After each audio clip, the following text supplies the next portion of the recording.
Glucose के बारे में पढ़ा। अब जो हम पढ़ने वाले हैं वो किसके बारे में पढ़ने वाले हैं, फ्रक्टोज के बारे में।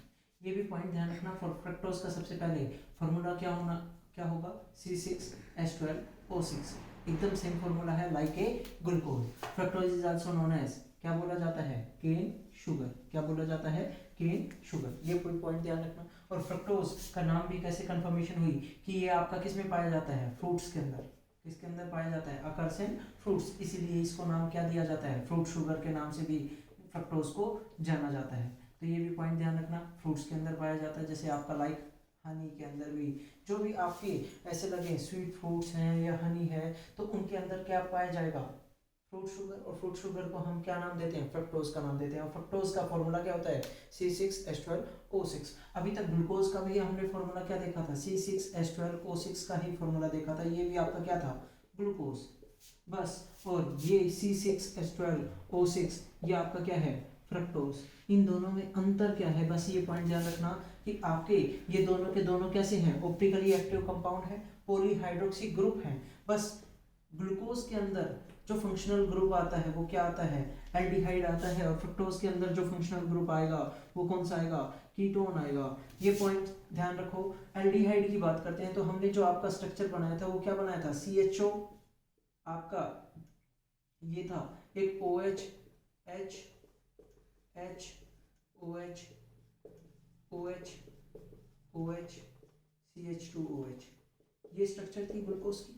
6 मेंबर्ड आपकी स्ट्रक्चर थी, जिसको हम नॉन साइक्लिक स्ट्रक्चर आपको किसका कहते हैं, जिसमें आपका फंक्शनल ग्रुप क्या आ गया, एल्डिहाइड आ गया था। बट यहाँ पे जो आएगा वो कौन सा है, कीटोन। और कीटोन आएगा तो कीटोन आपका कैसे रहता है, इन बिटवीन द कार्बन, तो कार्बन के बीच में रहेगा तो आपका वो कौन सा बोला जाएगा, फ्रक्टोज बोला जाएगा। अब बात करते हैं, जैसे फ्रक्टोज की बात कर रहे थे तो फ्रक्टोज का आपका स्ट्रक्चर क्या रहेगा, ये वाला,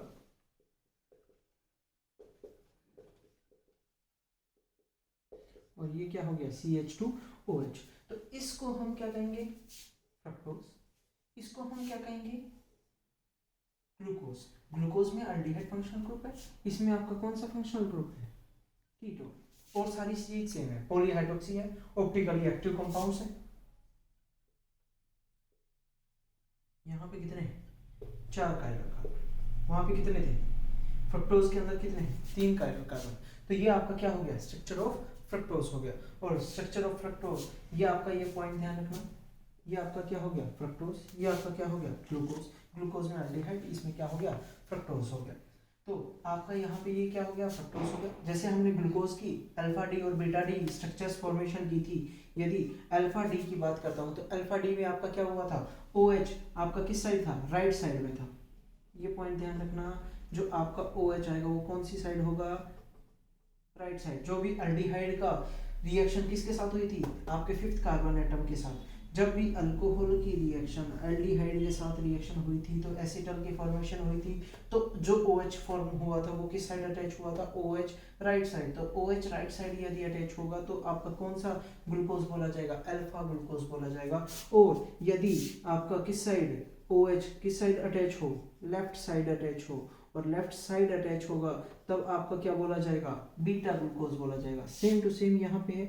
अब की बार अल्कोहल की रिएक्शन किसके साथ होगी, कीटोन के साथ, किसके साथ होगी, कीटोन के साथ। तो यहाँ पे जो फॉर्मेशन करेगा, यहाँ पे क्या बनाएगा, कीटल बनाएगा।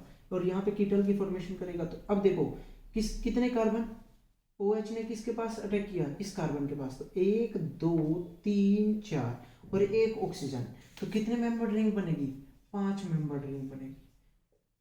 5 मेंबर रिंग को हम क्या कहते हैं, फ्यूरेनोज रिंग। क्या कहते हैं, फ्यूरेनोज रिंग। और यदि 6 मेंबर रिंग बनती है तो 1 2 3 4 5 और एक ऑक्सीजन, 6 मेंबर रिंग थी तो 6 मेंबर रिंग की आपको क्या बोला जाएगा, पायरेनोज रिंग। क्या बोला जाएगा, पायरेनोज रिंग। तो ये पॉइंट ध्यान रखना कि फ्रक्टोज आपका जो फ्री स्टेट में पाया जाता है वो कौन सा पाया जाएगा, पायरेनोज रिंग में। मतलब जब आपका फ्री स्टेट होगा तो 6 जो कार्बन एटम होगा उसका OH ग्रुप अटैच करेगा किसके साथ, कीटोन के साथ। और यदि आपका फ्यूज्ड है, मतलब आपका किस स्टेट में है, कंबाइंड स्टेट में, कंबाइंड स्टेट में जो होगा फ्रक्टोज कैसा पाया जाएगा, 5 मेंबर। बहुत इंपॉर्टेंट पॉइंट है, ध्यान रखना। फ्रक्टोज 5 मेंबर रिंग में कब पाया जाएगा? जब कंबाइंड स्टेट होगी। फ्री स्टेट के अंदर वो कैसे पाया जाएगा? 6 मेंबर रिंग में, 6 मेंबर रिंग के अंदर पाया जाएगा। तो ये आपका फ्री स्टेट हो गया।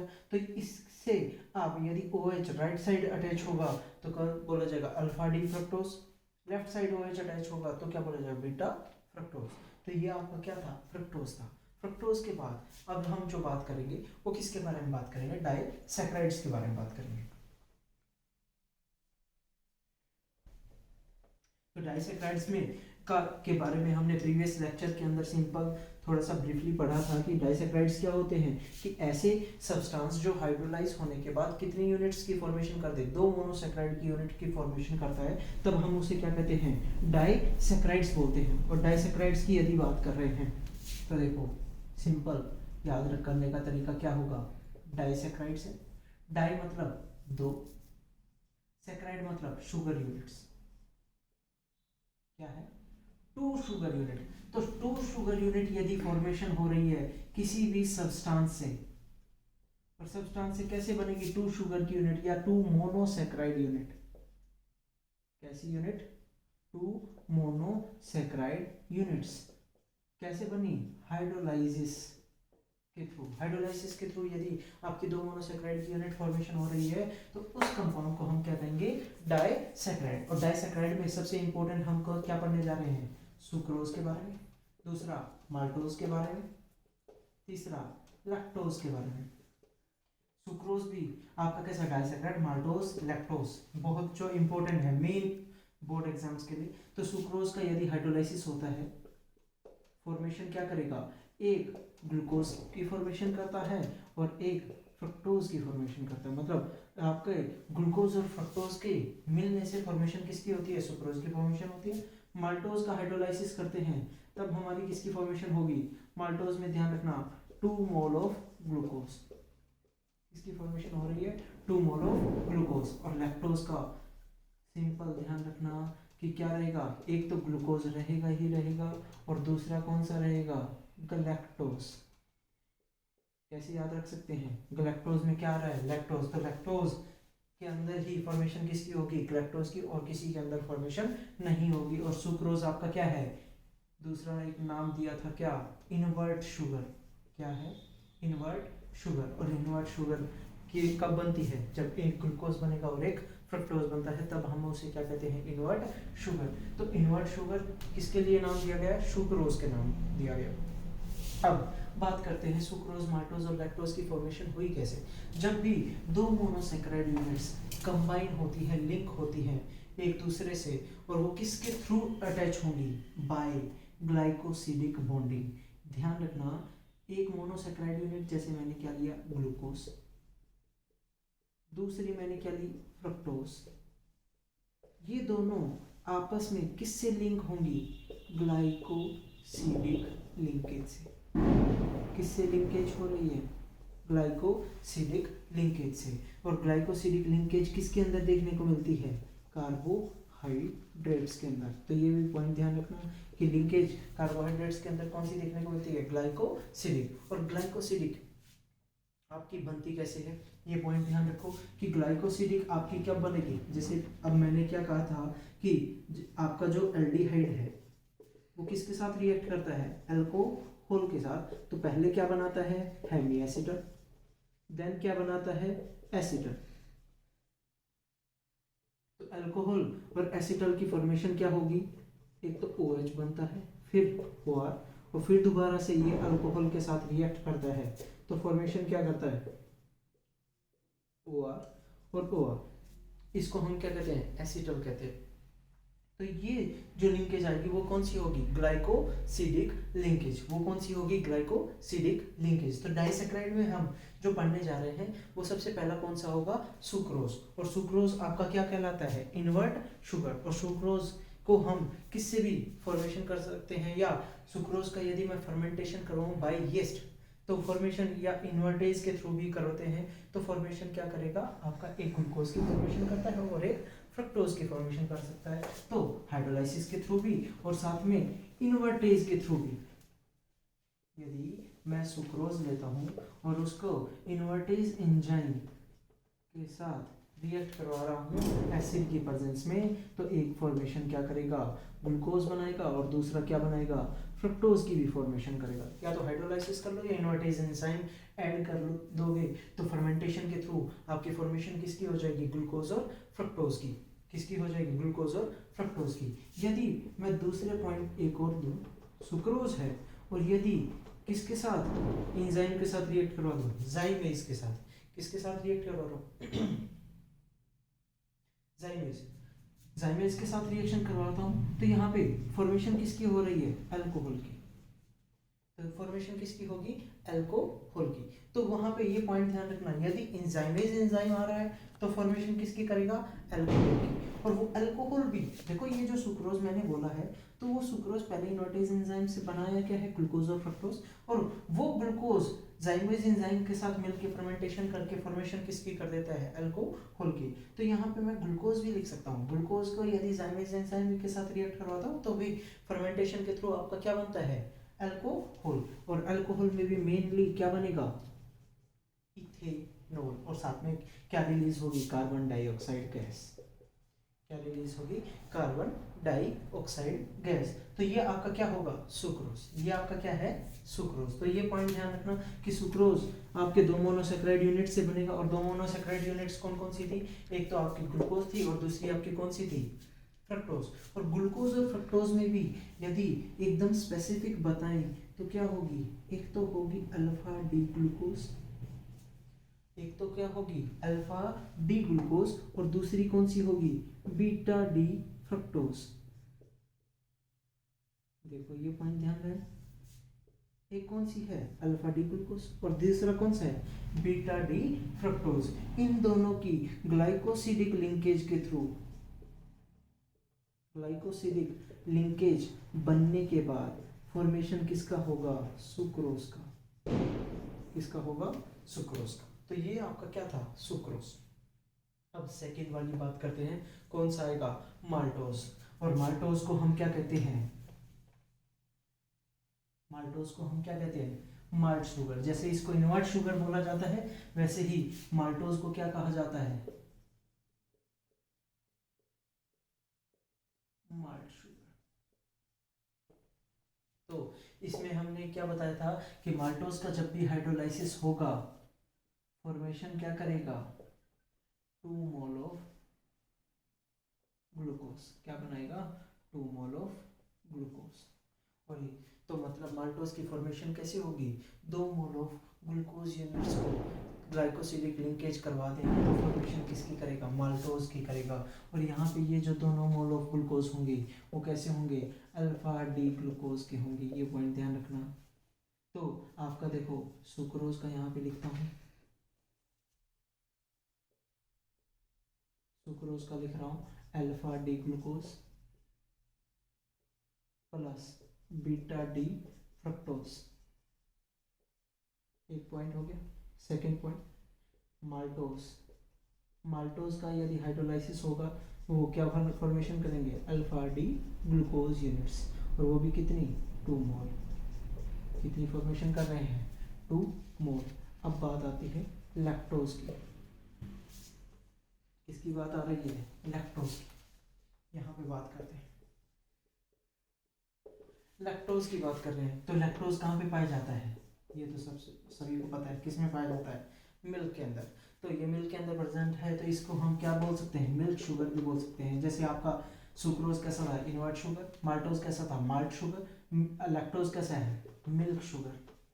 लैक्टोज कैसा है, मिल्क शुगर। और यदि लैक्टोज को इमल्सिन के अंदर भी ऐड करवा देते हैं, मतलब लैक्टोज की reaction in presence of emulsion, formation क्या करेगा, ग्लूकोज और लैक्टोज की फॉर्मेशन करेगा। मतलब ये भी क्या करवा रहा है, हाइड्रोलाइसिस करवा रहा है। और फॉर्मेशन किसकी कर रहा है, ग्लूकोज और ग्लैक्टोज की। ये किसकी फॉर्मेशन कर रहा है, ग्लूकोज और ग्लैक्टोज की। तो यहाँ पे जो फॉर्मेशन करेगा, एक तो ग्लूकोज बनाएगा और दूसरा क्या बनाएगा, ग्लैक्टोज। तो ये आपके तीन क्या हो गए, डाइसैकेराइड्स हो गए। ये आपके तीन क्या हो गए, डाइसैकेराइड्स। डाइसैकेराइड्स के बाद हम एक पॉइंट और पढ़ते हैं, क्या, रिड्यूसिंग, और दूसरा क्या होता है, नॉन रिड्यूसिंग। नाम से कंफर्मेशन हो रही है कि रिड्यूसिंग शुगर क्या होते हैं, जो रिड्यूस कर सके। नॉन रिड्यूसिंग शुगर वो होंगे जो रिड्यूस ना हो, मतलब दो सैकराइड्स विच रिड्यूस, किसको रिड्यूस करेंगे, आपकी यदि मैं बात करता हूँ ऐसे शुगर जो आपके क्या कर रहे हैं, रिड्यूस टोलेंस रिएजेंट, मतलब आपका कौन सा माइल्ड ऑक्सीडाइजिंग एजेंट, या दूसरा कौन सा कह सकते हैं फेलिंग सॉल्यूशन। तो देखो दो sugar which reduce Tollens reagent और फेलिंग सॉल्यूशन, उनको हम क्या कहेंगे, उन शुगर्स को हम क्या कहेंगे, रिड्यूसिंग शुगर कहेंगे, उनको हम क्या कहेंगे, रिड्यूसिंग शुगर कहेंगे। और यदि बात करता हूं नॉन रिड्यूसिंग, मतलब ऐसी शुगर जो आपके टोलेंस रिएजेंट को,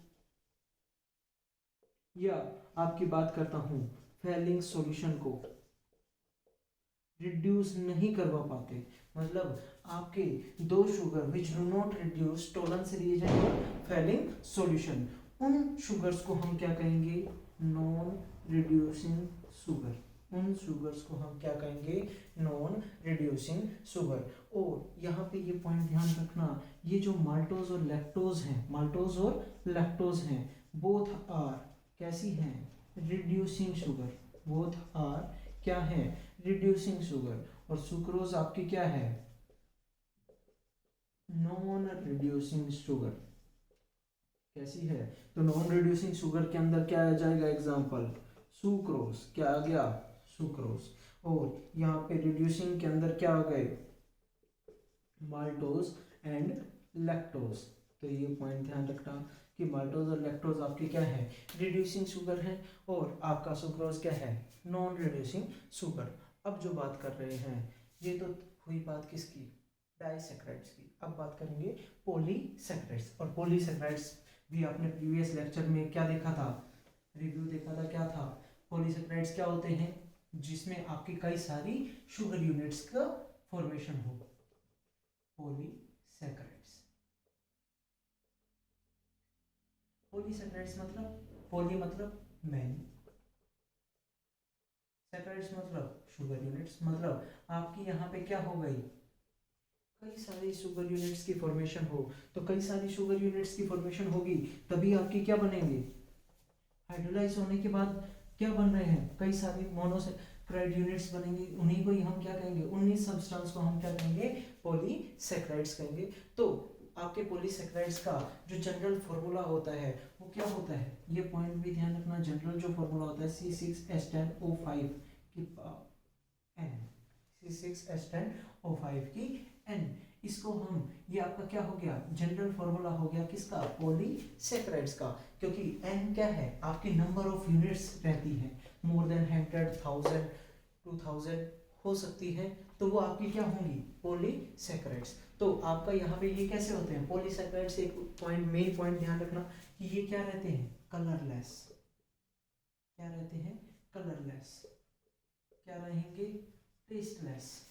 अभी तक डाइसैकराइड्स और आपने मोनोसैकराइड्स में देखे कुछ कैसे थे, स्वीट इन टेस्ट थे, तो अब हमने क्या नाम दिया था, सैकराइड्स का नाम दिया था। और दूसरे सैकराइड्स के अंदर शुगर वाले दिए थे, और दूसरे कौन से दिए थे, नॉन शुगर। नॉन शुगर मतलब जो स्वीट इन टेस्ट के नहीं होते, और नॉन शुगर में क्या आ जाते हैं, पॉलीसैकराइड। और पॉलीसैकराइड आपके ध्यान रखना आपके क्या रहेंगे, कलरलेस रहेंगे, टेस्टलेस रहेंगे, साथ में एक और क्या रहेंगे, इनसोल्यूबल इन वाटर, क्या रहेंगे, इनसोल्यूबल इन वाटर।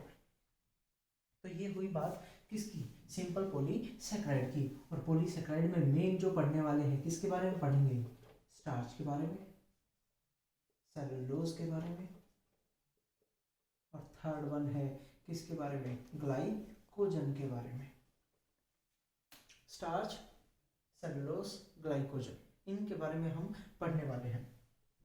देखो तो तीनों का फॉर्मूला हमारा मेन कॉमन फॉर्मूला क्या रह जाएगा, C6H10O5N टाइम्स। तो वो आपका क्या हो गया, कॉमन फॉर्मूला फॉर पॉलीसैकराइड्स हो गया। तो मेन स्टोरेज जो हम यदि बात करें, सबसे पहला जो हमारा स्टार्ट कर रहे हैं वो कौन सा है, स्टार्च। तो स्टार्च की बात करते हैं तो आपका स्टार्च कहाँ पे पाया जाता है, आपके प्लांट्स के अंदर पाया जाता है। मतलब आपकी जो मेन स्टोरेज रहेगी पॉलीसेक्राइड की वो कहाँ रहेगी, मेन स्टोरेज ऑफ पॉलीसेक्राइड्स किसके अंदर, प्लांट्स के अंदर। ये पॉइंट भी ध्यान रखना कि आपकी जो स्टार्च की जो मेन स्टोरेज रहती है वो कहाँ पे पाई जाती है, प्लांट्स के अंदर पाई जाती है। वैसे प्रेजेंट कहाँ रहता है, सीड्स में प्रेजेंट रहता है, ट्यूबर्स के अंदर प्रेजेंट रहता है, राइस हुआ, मेज हुआ, आपके पोटैटो हुआ, बार्ले हुआ, एटसेट्रा वगैरह। मतलब उसमें आपके ये क्या हो गए, जिनके अंदर आपकी स्टार्च की क्या मिलती है, क्वांटिटी मिलती है। तो स्टार्च आपका सॉल्यूशन क्या रहेगा, देखो कोई भी स्टार्च सॉल्यूशन रहता है वो क्या देता है, ब्लू कलर का सॉल्यूशन, ब्लू कलर देगा कब, जब हम उसको आयोडीन सॉल्यूशन के साथ रिएक्ट करवाते हैं। तो ये पॉइंट ध्यान रखना कि स्टार्च सॉल्यूशन क्या देगा, ब्लू कलर का सॉल्यूशन देगा कब, जब हम उसको आयोडीन के साथ रिएक्ट करवाएंगे। तो कोई भी स्टार्च है उसको आयोडीन सॉल्यूशन के साथ यदि रिएक्ट करवा रहे हैं तो कंफर्मेशन क्या देगा, ब्लू कलर की कंफर्मेशन देता है। तो आपका वो क्या होगा, स्टार्च होगा। तो यहाँ पे ये पॉइंट ध्यान रखना, स्टार्च भी आपके कैसे हैं, नॉन रिड्यूसिंग सैकराइड्स। स्टार्च भी आपके क्या है, नॉन रिड्यूसिंग सैकराइड। स्टार्च क्या है, नॉन रिड्यूसिंग सैकराइड्स है। और अब स्टार्च की बात करते हैं तो स्टार्च भी आपका ये क्या है, अब नॉन रिड्यूसिंग बोल दिया तो नॉन रिड्यूसिंग क्या होते हैं, जो रिड्यूस ना कर सके, और ना किसको नहीं करेंगे, फैलिंग सॉल्यूशन और टोलेंस रिएजेंट को। तो ये पॉइंट ध्यान रखना, नॉन रिड्यूसिंग सैकराइड मतलब जो रिड्यूस ना करवा सके। तो स्टार्च आपका ध्यान रखना, स्टार्च क्या है, पॉलीमर है किसका, अल्फा डी ग्लूकोज का। मतलब आपके कई सारी यूनिट्स अटैच हैं किसकी, अल्फा डी ग्लूकोज यूनिट्स की। और alpha D glucose units link किसके थ्रू होती है, लिंक बाय ग्लाइकोसिडिक, कौन सा होगा, लिंक बाय ग्लाइकोसिडिक बॉन्ड। तो मेन पॉइंट लिखते रहना, मेन स्टोरेज क्या होगा, पॉलीसेक्राइड इन प्लांट्स। दूसरा, यदि आयोडीन सॉल्यूशन के साथ रिएक्ट करवाएंगे तो क्या देगा, ब्लू कलर। साथ में स्टार्च कैसे होते हैं, नॉन रिड्यूसिंग होते हैं। साथ में जो स्टार्च होता है वो आपका क्या होता है, पॉलीमर होता है अल्फा डी ग्लूकोज यूनिट्स का। और वो अल्फा डी ग्लूकोज यूनिट एक दूसरे से कैसे कनेक्ट रहती है, बाय ग्लाइकोसिडिक बॉन्ड, ये ग्लाइकोसिडिक लिंकेज के थ्रू भी कह सकते हैं। और यदि बात करते हैं तो फिफ्थ पॉइंट की बात कर रहे हैं तो स्टार्च के आपके पास क्या होते हैं, दो कंपोनेंट होते हैं स्टार्च और टू कंपोनेंट्स। और टू कंपोनेंट्स कौन कौन से होते हैं, एक होता है अमाइलोस और दूसरा कौन सा होता है, अमाइलोपेक्टिन। ये पॉइंट ध्यान रखना, स्टार्च है टू कंपोनेंट्स और दोनों के दोनों आपके क्या हैं, एक अमाइलोज बोला जाता है, दूसरा क्या बोला जाता है, अमाइलोपेक्टिन। और अमाइलोज की बात करते हैं तो अमाइलोज आपका क्या होता है, वाटर सोल्यूबल, क्या है, वाटर सोल्यूबल। और वाटर सोल्यूबल है तो अमाइलोपेक्टिन आपका कैसा रहेगा, वाटर इनसोल्यूबल। ये क्या है, वाटर इनसोल्यूबल, ये क्या है, वाटर इनसोल्यूबल। अब जब वाटर सोल्यूबल है तो वाटर सोल्यूबल कब हुआ होगा, जब इसकी चेन कैसी है, लीनियर, कैसी चेन है, लीनियर चेन रहेगी। और लीनियर चेन रहेगी तो वाटर सोल्यूबल रहेगा। और वाटर इनसोल्यूबल कब रहेगा, जब आपकी लीनियर चेन की जगह क्या आ जाएगी, ब्रांचिंग। तो ये पॉइंट ध्यान रखना, आपके अमाइलोपेक्टिन्स के अंदर ग्लूकोज यूनिट्स के अंदर क्या देखने को मिलेगा, ब्रांचिंग देखने को मिलेगी। और लीनियर चेन होगी तो इसके अंदर जो लिंकेज है, ये पॉइंट ध्यान रखना इंपॉर्टेंट है। लिंकेज कौन सी होती है अमाइलोपेक्टिन के अंदर, अमाइलोज के अंदर, तो वो होती है C1C4 लिंकेज। कौन सी होती है, C1C4 ग्लाइकोसिडिक लिंकेज। और यहाँ पे यदि मैं लिंकेज की बात करता हूँ तो इसके अंदर C1C4 तो होती है, साथ में कौन सी होती है, C1C6 glycosidic linkage, C1C4 C1C6 glycosidic linkage. तो वो आपका क्या हो गया, अमाइलोपेक्टिन। ये भी पॉइंट ध्यान रखना कि जो अमाइलोज है वो स्टार्च का कितना कंपोनेंट रखता है, मतलब मेनली स्टार्च के अंदर 15 से 20% आपका क्या रहता है, अमाइलोज रहता है। मतलब इसकी जो क्वांटिटी रहती है वो कितनी है, 15 to 20%। और यदि उसकी बात करता हूँ तो वहाँ पे वो कितनी होगी, 15 की जगह यहाँ पे कितना आ जाएगा, 85, 20 है तो ये कितना आ जाएगा, 80। तो 80 से 85 आपकी कितनी हो गई, 80 से 85% आपको क्या देखने को मिलती है, अमाइलोपेक्टिन की देखने को मिलती है। और 15 से 20% आपको किसकी देखने को मिलती है, अमाइलोज की देखने को मिलती है। तो ये भी पॉइंट ध्यान रखना कि आपका जो स्टार्च है वो क्या है, प्रिंसिपल मतलब मेन फूड स्टोरेज है, और मेन फूड स्टोरेज है ग्लूकोज का, जो आपका कन्वर्ट रहता है। मतलब जब भी आपको ग्लूकोज की जरूरत होगी तो पहले स्टार्च क्या होगा, ब्रेक डाउन होगा, फॉर्मेशन किसकी करेगा, ग्लूकोज की फॉर्मेशन करेगा। तो जो ग्लूकोज है वो ग्लूकोज किस फॉर्म में स्टोर होता है, in the form of starch, in the form of starch, ये भी पॉइंट ध्यान रखना। और यदि मैं बात करता हूँ, और वो जो स्टार्च होगा वो हाइड्रोलाइज क्या होता है, अमाइलेज की फॉर्म में हाइड्रोलाइज भी हो सकता है, जो आपका अमाइलेज प्रेजेंट होता है किसके अंदर, सलाइवा के अंदर, किसके अंदर प्रेजेंट रहता है, सलाइवा के अंदर। तो सलाइवा के अंदर जो अमाइलेज एंजाइम है उससे भी हम हाइड्रोलाइज करवा के स्टार्च का क्या बना सकते हैं, मोर नंबर ऑफ ग्लूकोज यूनिट्स की फॉर्मेशन कर सकते हैं। तो ये आपका क्या रहेगा, स्टार्च रहेगा। तो आपका कौन सा हो गया, स्टार्च हो गया। में स्टार्च में एक बार देख ले, मेन स्टोरेज क्या है, प्लांट्स के अंदर मिलेगी, I2 के साथ ब्लू कलर दिखाएगा, नॉन रिड्यूसिंग सेक्राइड दिखाएगा। पॉलीमर किसका होता है, अल्फा डी ग्लूकोज यूनिट्स का होता है। किसके साथ बॉन्डिंग रहती है, ग्लाइकोसिडिक बॉन्डिंग रहती है। स्टार्च के कितने कंपोनेंट हैं, दो। दो कौन कौन से, अमाइलोज और अमाइलोपेक्टिन। अमाइलोज की बात करते हैं तो अमाइलोज कैसा है, वाटर सोल्यूबल, ये कैसा है, वाटर इनसोल्यूबल। वाटर सोल्यूबल है तो चेन कैसी रहेगी, लीनियर चेन, मतलब लीनियर चेन के अकॉर्डिंग ही उसकी कंफर्मेशन कैसे देखने को मिलती है कि वो वाटर सोल्यूबल है या नहीं। और इसमें क्या देखने को मिलेगा, ब्रांचिंग। और लीनियर चेन है तो लीनियर चेन किसके थ्रू बनी होगी, एक C1 कॉन्फ़िगरेशन और दूसरा C4 कॉन्फ़िगरेशन के साथ जो ग्लाइकोसिडिक लिंकेज होती है तो बनता है अमाइलोज। और यहाँ पे जो लिंकेज होगी वो कौन सी देखने को मिलेगी, दोनों देखने को मिलेगी, C1 C4 और C1 C6। यहाँ पे 15 to 20, ये 80 to 85% रहता है स्टार्च। अब बात करते हैं किसकी, सेलुलोज की। किसकी बात कर रहे हैं, सेलुलोज की। तो इतना लिख लियो, आगे चलते हैं, किसके बारे में बात करेंगे अब, सेलुलोज के बारे में बात करें। तो सेलुलोज का भी हमारा फॉर्मूला क्या था, C6H12O6 था। तो यहाँ पे भी ये पॉइंट ध्यान रखना, ये भी आपका कैसा है, हाइयर प्लांट्स के अंदर आपको ये भी प्लांट्स के अंदर देखने को मिलता है सेलुलोज, क्योंकि आपका 50% से ज़्यादा यदि बात करता हूँ ऑर्गेनिक मैटर जो भी होता है वो किस फॉर्म में रहता है, सेलुलोज की फॉर्म में रहता है आपकी। और सेलुलोज पाया भी कहाँ जाता है, जैसे मैंने कहा सेल वॉल आपकी ग्रासेस वगैरह के अंदर आपने देखा होगा, तो वो भी क्या प्रेजेंट है, सेलुलोज ही प्रेजेंट है। और सेलुलोज आपका ध्यान रखना फॉर्म ऑफ कैसा रहेगा, फाइबरस कंपोनेंट रहता है। कैसे, आपके सेल वॉल्स के अंदर, प्लांट की सेल वॉल्स के अंदर आपके जो प्रेजेंट है वो क्या है, सेलुलोज है। और सेलुलोज भी आपका क्या नहीं होता, रिड्यूस नहीं कर पाता फेलिंग सॉल्यूशन और टॉलरेंस रिएजेंट को। और जब फेलिंग सॉल्यूशन और टॉलरेंस रिएजेंट को रिड्यूस नहीं कर पाता तो ये भी आपका क्या कहलाएगा, non reducing sugar, non reducing sugar. तो ये अभी आपका क्या है, नॉन रिड्यूसिंग शुगर। और सेलुलोज की बात करते हैं तो एक पॉइंट ध्यान रखना, स्टार्च में आपने देखी थी कैसी ग्लूकोज यूनिट्स थी, अल्फा डी ग्लूकोज यूनिट्स की अरेंजमेंट थी, मतलब जो लिंकेज थी वो कैसी थी, अल्फा डी ग्लूकोज।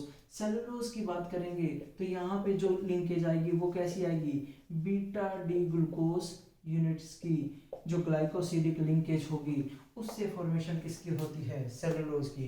दोनों कैसे होते हैं, नॉन रिड्यूसिंग होते हैं। साथ में सेलुलोज कहाँ पाया जा रहा है, in the cell wall of plants. कहाँ पे पाया जा रहा है, in the cell wall of plants में पाया जा रहा है। तो ये जो लिंकेज आएगी यहाँ पे तो कैसी है, बीटा ग्लाइकोसिडिक, यहाँ पे कैसी है, अल्फा ग्लाइकोसिडिक लिंकेज। तो आपका ये जो सेलुलोज जो होता है डायरेक्ट हम क्या नहीं कर सकते, डाइजेस्ट नहीं कर सकते, क्योंकि हमारे अंदर क्या नहीं प्रेजेंट रहता, सेलुलेज एंजाइम।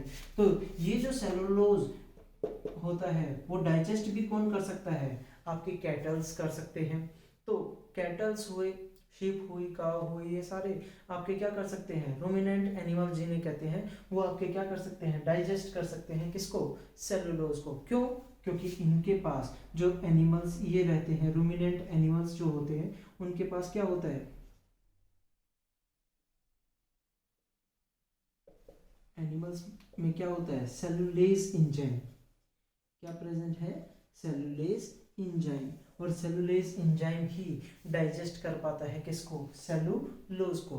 तब फॉर्मेशन मतलब तभी आपका ये क्या कर सकते हैं, इजीली डाइजेस्ट कर पाते हैं कोई भी एनिमल, कैटल्स हुए, आपके शीप हुए, काव हुए, तो वो आपके इजीली डाइजेस्ट कर लेते हैं किसको, सेलुलोज को। और लास्ट जो बात करते हैं ग्लाइकोजन। तो glycogen is also known as animal starch. क्या बोला गया? Glycogen is also known as animal starch. तो ये भी पॉइंट ध्यान रखना। हमारा स्टार्च कहाँ मिल रहा था? आपका प्लांट्स के अंदर मिल रहा था। अब एनिमल स्टार्च बोल दिया मतलब ग्लाइकोजन कहाँ पाया जाएगा? In the cell wall of animals. तो ये जो प्रेजेंट होगा वो कहाँ होगा? In the cell wall of animals. तो ये पॉइंट ध्यान रखना। तो और मेनली भी कहाँ पे पाया जाता है? आपका एनिमल्स की सेल वॉल के साथ में, एनिमल की cell wall, sorry cell wall नहीं आएगी, एनिमल्स के अंदर पाया जाएगा। और मेनली किसके अंदर पाया जाता है? मसल्स में। मेनली किस में पाया जाता है? मसल्स में पाया जाता है। साथ में किस में पाया जा सकता है? लीवर के अंदर। तो एनिमल जो स्टार्च है, क्योंकि हमने सेल वॉल के अंदर तो नहीं बोली थी, हमने किसके अंदर बोली थी? मेन स्टोरेज प्लांट्स के अंदर बोली थी। सेल वॉल के अंदर तो कौन थी? सेलुलोज। तो ये जो एनिमल स्टार्च बोला है, तो ये जो स्टोरेज है वो किसके अंदर मिलेगी? मेनली मसल्स में, लीवर के अंदर। तो ये एनिमल्स के मसल्स और लीवर के अंदर यदि मिलती है तब हम उन्हें क्या नाम देते हैं? ग्लाइकोजन का नाम देते हैं। और एनिमल स्टार्च आपका क्या रहता है? सिमिलर रहता है किसके जैसा? अमाइलोपेक्टिन के जैसा। अब अमाइलोपेक्टिन के जैसा बोला है तो अमाइलोपेक्टिन आपका कैसा था? ब्रांच था, ब्रांच चेन थी। और ब्रांच चेन थी तो यहाँ पे जो आपको चेन देखने को मिलेगी ग्लाइकोजन की, वो कैसी देखने को मिलेगी? ब्रांच्ड। कैसी देखने को मिलेगी? ब्रांच। तो सिमिलर होता है एकदम किसके जैसा? Similar like amylopectin. तो ये थी आपकी पॉलीसैकेराइड्स। ओके।